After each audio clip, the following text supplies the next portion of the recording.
BSL-3 and BSL-4, the last two for working with the most dangerous pathogens.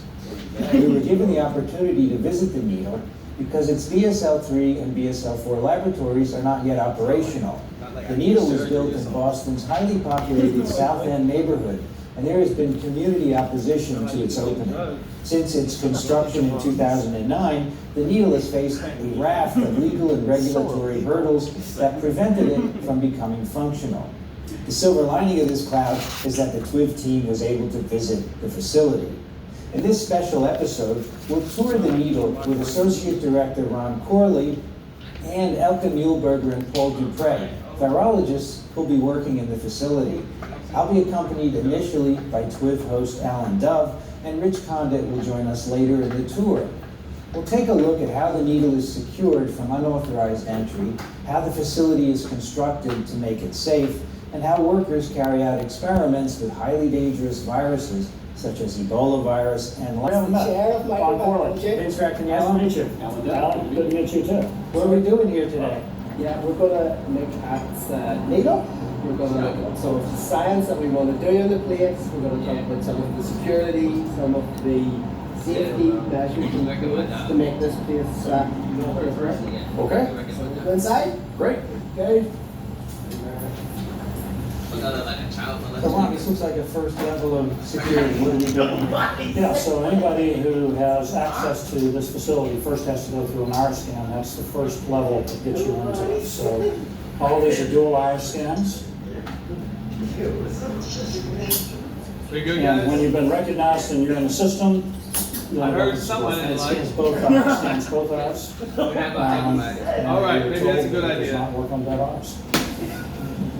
So Paul and I both have scanned in, and we're escorting you. So And this is like an airport scanning procedure. an airport scanning procedure where you have to have any bags scanned, anything in your pockets checked out. Okay. Great, thank you. So what do we do next, Ron? Well, let's go out and take a look around the building first. I think it's easier to get a sense of the security. Requires that this building follow U.S. Embassy standards. So there's a 150-foot setback. There's a perimeter fence. There are protections to keep any vehicles or people from entering. And as we walk around, we can look at some of those. Notice on the front of the building, there's also a huge grill, like this one, on the front of the glass part, which we get to see here. On the other side, there are also grills, I presume. So why so many grills? That's vent space for air handling.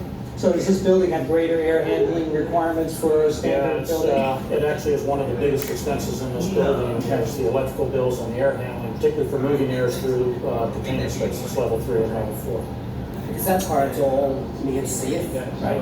You know, lower pressure and lower pressure, lower pressure. So the air always moves in the direction of a safe HEPA filter.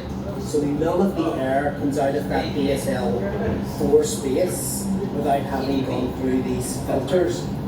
And how do you control air? You control air by pressure, hence all of the different layers of air handling space in the building. So the HEPA filters filter the air coming out of the facility, and that will remove bacteria, viruses, anything that might constitute any kind of risk, right?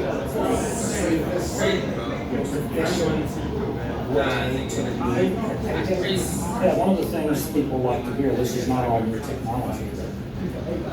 All right, can you now show us some of the perimeter securities in Yeah, place? so let's walk over to, well, let's walk here first and you can get a sense of it. Because one of the things that you have to be able to do anytime you have this setback is this fence has to be impervious to anybody who would actually try to drop it. So it's all designed to withstand a blow from 15,000 pounds up to 55 miles an hour. I believe that's the industry standard. Over here you'll see these bollards that prevent the trucks from Let's go.